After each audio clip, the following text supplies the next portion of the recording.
If anyone has not subscribed to our channel yet, subscribe now. Click the bell icon next to it and put it in all. You can watch all the latest videos I post without missing them.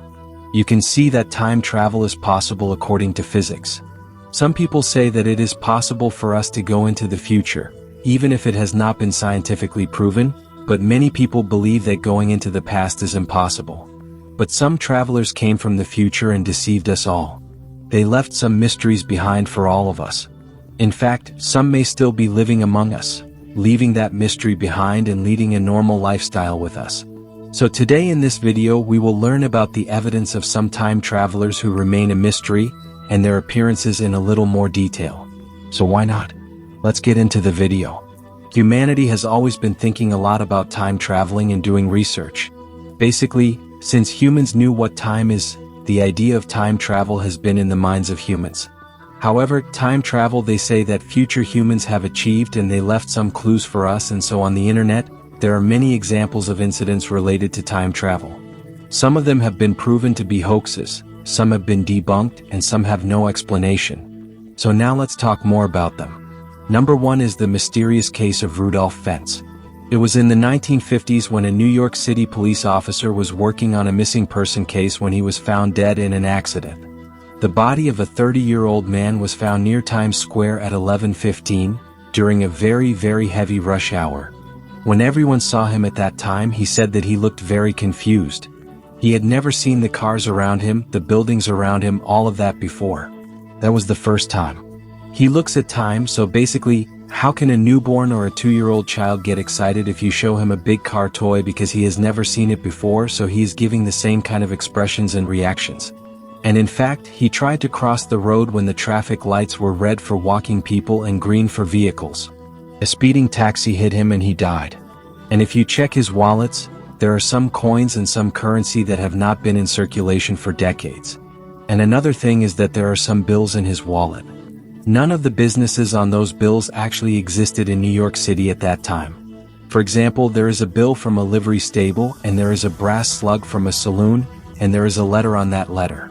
It says 1876. His name is Rudolph Fentz and he is from 5th Avenue. There is a mention of a person in the information, but there is no person in the New York City phone book by the name of Rudolph Fentz. There is no one in the area at the address of 5th Avenue. There are businesses in that area. There are no residences there. So it is a residential area. No one used it at that time. No one has heard of the name Rudolph Fentz. His fingerprints do not match any missing person reports. So it is not clear who he is. In fact, many people believe that his clothes are about 75 years old. No one has heard of the tags or tailor's addresses on his clothing. His hat looks new. There is information about which shop he bought it from. The shop has been closed for about 50 years. So how does he buy it? So tell me. The officer searched and finally found a person named Rudolph Fentz Jr. in 1960. He also basically died 5 years ago. But then he traced his family and went to them and told them about this person. Then he found out that this person was basically the father of the dead person, Rudolph Fentz Sr., and he disappeared in the 1870s. One day at 10 o'clock at night he went out for a walk, but no one saw him again after that. So after that, he started searching the missing reports in a little more detail. In 1876, there was a missing report with the name Rudolph Fentz and the clothing address of that man. All these almost matched the details of the person who is now dead. So in 1950, how did he get here from 1876? So the missing person case was closed after 75 years, but here a new case has been opened. What happened to Rudolph? Did he travel in time or slip through time? No one knows. So it remains a mystery. Number 2. What happened to Andrew Carlson? This Andrew Carlson was arrested by the FBI in 2003. He was 44 years old at the time. Why was he arrested? He was accused of insider trading. In just 2 weeks, Carlson succeeded in 126 high-risk profitable trades. He initially had $800, but in 2 weeks his portfolio value had increased to $350 million. So obviously everyone was suspicious of him. Basically, people who have money should have money only with them and no one else should have it. So that's why complaints were filed against him and FBI arrested him. He was gathering information from someone inside and was also trading, that's why the money was coming in. But after arresting him, when he was interrogated for 4 hours, he gave an explanation to the investigators. I must say that everyone was surprised to hear that explanation. Carlson said that he traveled back in time. He is a person from 250 years in the future. So he has complete knowledge about these high-risk, high-profit stock trades. That's why he was successful in all of this. And what he said was that I thought I shouldn't tell you. But why am I telling you? And in fact, I thought that I shouldn't be found by anyone. But greed got the better of me. I kept winning everything. But the FBI said that. But they didn't believe it. They said that he must have either caught a pitch or he must have been lying, or it was impossible for him to come back from the future and travel through time and trade. They started believing that he had achieved all this based on the information that whoever gave him the information from. They said that they would release him only if he gave them the sources from where he had gathered the information. But he didn't want to give the sources. But what he said was, okay, you help me a little and I will help you a little. He said that I shouldn't be punished too much. He said that there will be a cure for AIDS in the future. I will tell you the cure. Or if I know the location of Osama bin Ali somewhere, I will tell you.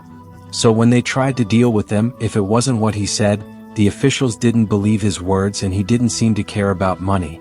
He just spent his time crafting. He wanted to go to his own time, but he didn't tell anyone where the time craft was because he believed that if someone told him, it would fall into the wrong hands, so he didn't tell anyone about it. But for a few days he stayed in jail and was told that if he wanted bail, he would have to pay $1 million. But unexpectedly, a man came. No one knew who that man was.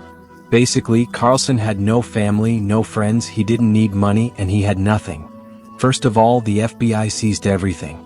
But after a few weeks in his custody, a mysterious unidentified man bailed Carlson out on $1 million worth of bail, which was also a huge amount at the time.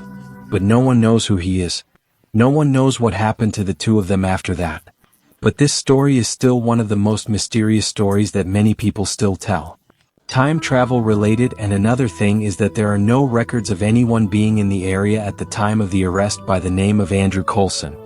Number 3 time travelers spotted watching Mike Tyson. Basically, Mike Tyson and Peter McNeely, both of them had a match in 1993. That match basically created a lot of interest. The reason for that is that it was the first match after he came out of jail. So everyone was very eager to watch that match. But that match lasted only 89 seconds because in that gap, he knocked down McNally twice. You know that opponent Mike Tyson is very fast and very powerful. But during this game, a most remarkable moment happened outside the ring and it was recorded. The people conducting that event came out later. The footage that came out shook the entire internet. It should be said that a spectator there is holding a smartphone in his hand. In fact, at that time the smartphone was not invented at all. It was invented many years later. It looks like a white color camera. But its slim line design reminds us of a smartphone, and in its top left corner we see a camera lens. Only mobiles have that, cameras do not. And another thing is that all these are at the same level as modern day equipment, that is, they are in the same sizes. The equipment of that time was very big. Once you see that photo you will understand. Look, it looks like a smartphone. It looks like a Samsung phone. Some people may even think that it is an Apple phone. But the point is that the camcorders of that time were very, very big and they were held in one hand. So it is really a camp counter. So, holding me with one hand is not an easy task, and if it is a Samsung Galaxy iPhone, it was invented many years later and no one understands which of these is true. That is, did he really time travel, or was it a camera, or is it just how we see it? Question mark. Number 4. Meet the time traveler caught on film. There is actually a famous photo called Time Traveling Hipster. This image was taken in 1940. There is a museum called the Braylon Pioneer Museum in British Columbia. This photograph was taken near that museum. Basically, at that time a lot of people gathered in that area because the South Fork Bridge in Canada was reopening near it, so everyone went and the museum took that photo and then digitized it and put it online in 2010 then. Some people noticed a strange thing in it, and that is that everyone is normal, they are the same. When I first saw them, everything looked normal. Everyone was in jackets, ties, hats, women's bonnets, overcoats. It's over. But look at this one guy. He has a modern haircut, sunglasses, a graphic t-shirt, and a cat on it. Everything is there. Even what he has in his hands is seen in a camera. So, whatever cameras were there in the 1940s, they were all very big. They were not this small. But if this was photoshopped, it was not there either. The museum confirmed that the photo was authentic and unfiltered. Who is he? Where did he come from? What is he doing there? This is just a question mark. Number 5. Technology of the past. Ahead of their time. Basically, sometimes we have doubts about extraordinary technology where it shouldn't be. In 2010, a video was uploaded on YouTube. Charlie, what we see in Chaplin's Time Traveler is that at some point they take a short clip from the 1928 Charlie Chaplin movie Circus, in which a woman appears to be attending a Los Angeles premiere, which is taking place at the Groening's Chinese Theater. All this, however, at that time the woman is holding something in her hands and talking into it, holding it to her ear, so it looks like she is talking into some kind of thin black device. Obviously, there were no cell towers or satellites at that time, so it is not a modern cell phone and there is no possibility of making a modern call. But she is definitely talking, and who is she talking to? Maybe she is talking to other time-traveling agents. This place is the worst. Let's get out of here urgently. No one initially understood it, but this kind of situation happened again somewhere else. In 1939, a footage was recorded of a DuPont factory where some people from that area were coming out. They all recorded that they were coming out. But one of them was holding a cell phone in her right hand, a communication device, and talking on it. And this video is very convincing. In fact, it was posted by the Huffington Post, the Daily Mail, Yahoo, and all of them. Actually, people today are quite clear that we shouldn't trust the media too much. But people back then were a little more confident. But Hagar Digital Arcs scanned it completely and studied it completely, and they clarified that there was no evidence of any wireless communication device at that time. So everyone had a doubt that she was a time traveler or who she was talking to. All these kinds of questions were very common at that time. The number 6 time travel evidence in ancient art is basically now technology is not only visible visually outside or not only visible in old photographs but also in some arts. We can also see this technology in arts created hundreds of thousands of years ago. That out-of-the-place technology is the most famous of them. In 2008, some archaeologists discovered something. Basically, they were digging up an ancient tomb of the Ming Dynasty in a region called Shaanxi in northern China. At that time, they were also creating a documentary about all the rituals that were being performed in that area. And at that time, what they found was a strange metallic object buried in that area. If you take it out, it is a small golden ring. On top of it, you can see a watch face. It is 2 millimeters. But in that, you can see the watch very clearly. They engraved it, and in it we can see all the watch dials clearly, and it is showing us that it stopped at 10:6. So how did they engrave the watch in that time? And on the back of that watch the letters Swiss are written in English. That tome was buried about 400 years ago, and that watch is already 100 years old. If we look at it according to that watch is from the 15th century or 16th century. How did they create that kind of watch during that time? How did they bring them and put them in the tome? The second question is that Switzerland was not known by that name at that time, and in fact it started being called Switzerland in English in 1848. So how did it happen in the 15th or 16th century? So some time traveler went back and died there, and they put his ring on it and then put it in the grave. This is what was heard outside. Theory. Then there is a cathedral in a Spanish city called Salamanca, which was built in the 11th century, and all the carvings on it were almost all done in the 12th century. There are many winding vines on it, leaves, gargoyles, demons, all of them. But one thing seems very mysterious, that is, a modern astronaut wearing a space suit, and it also seems to be flying in the air. And another special thing about it is that that space suit is almost very similar to the space suit that Buzz Aldrin wore during Apollo 11. And in fact, the helmet, the backpack that we saw, the primary life support system that we saw, the oxygen umbilical cords that we saw, all of them are almost very perfect. And in fact, those boots are also very perfect, that is, when walking in space, that is, on the moon. When walking on Mars, they use shoes like this for grip. And how did he carve those shoes? And another thing is that he was floating in the air and doing some spacewalking. So how could an artist have predicted all this before inventing these things 900 years ago? So many mysteries have been created around all this. But are all these time travel stories true or false, or just made up stories? All of this sounds very good to hear. But is it true? Not all the time. Now, if we take the case of Rudolph Fentz, this is an urban legend. It has been around since 1970, even before that. Actually, it is a story that some people created on purpose. In fact, it is the first time. It was created by a journal called I'm Scared. They create some fictional stories. As part of that, they created this short story. The person who wrote it was named Jack Finney. He was also the author of a fictional story called The Body Snatchers. This story was first published in Collier's magazine in 1951. At that time, this story of a person named Rudolph Fentz was born. After that, many people recreated it, that is, shared that story. Similarly, when it comes to Andrew Carlson, there are many conspiracies in it, there are millions of dollars, there are mysterious characters, there are missing persons, there are all of them, but actually, this was also initially created by some people. It was first created by a satirical newspaper called the Weekly World News. They created it. This is a fictional story that was made, but later Yahoo picked up this story and published it, so people automatically believed it, and then some other newspapers and magazines published it, and then it spread through word of mouth and became very popular. That's why I said, remember, you shouldn't trust the media? Back then, many people didn't know that, that's why they thought everything was true. And some of them were born, and this is one of them. So when it comes to the Mike Tyson fight, what we see in it looks like a camera, and at the same time it looks like a phone, right? But were there no such cameras at that time? If not, then the cameras that were available at that time were not that widely available. In this video we are not shown exactly its specifications, that is, what was on the front, was there anything else on the bottom, or what was not shown to us? Just for us. That is, only the upper portion is shown, so we cannot say exactly what the features of that device are, but there is a Casio V10, there is a Casio QN, or there is a Logitech Photomat. All of these cameras from that time look the same.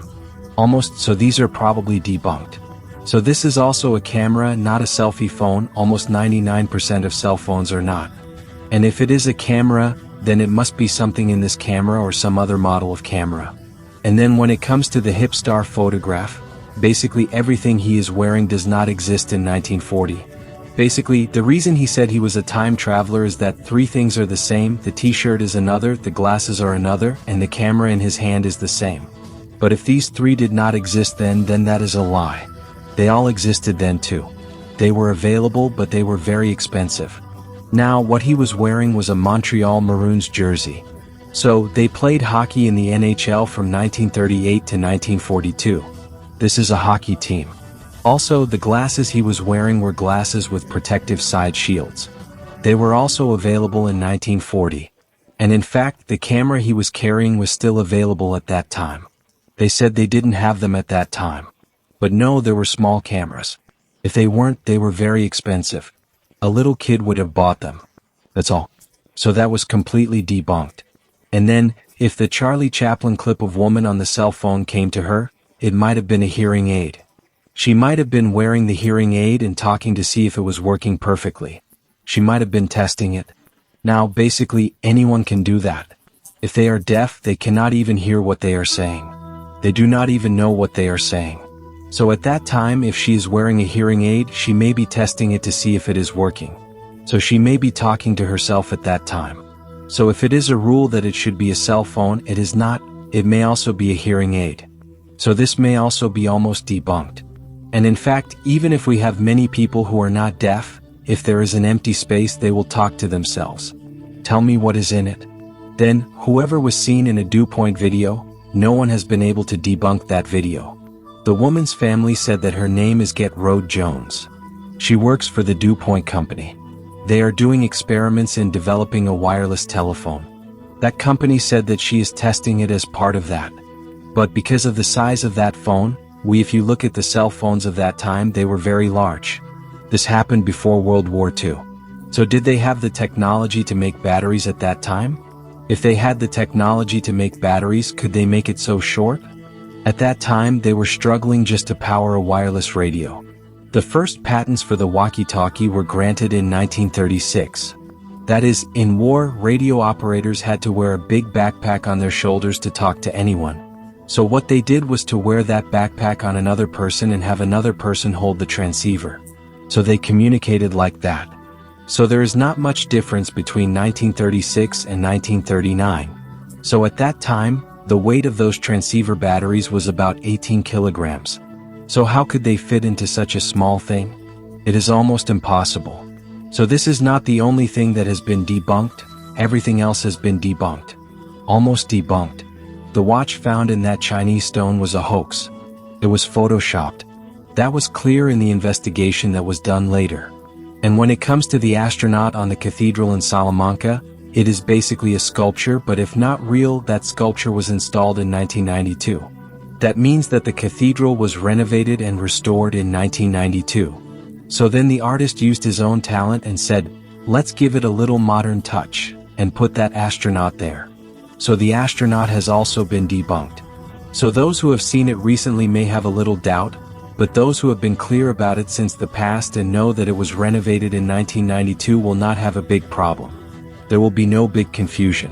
However, many of us would like to think that all this would be good if it were true because we have such an obsession with time travel. Whatever relationship we have built with time, whatever thoughts we have built, all of these things make us feel that it would be great if it were true. Time is creating possibilities, but time is also ending possibilities. So that's why I think it's better to stop thinking about time travel and concentrate on how to use the time we have properly. So that's it, guys.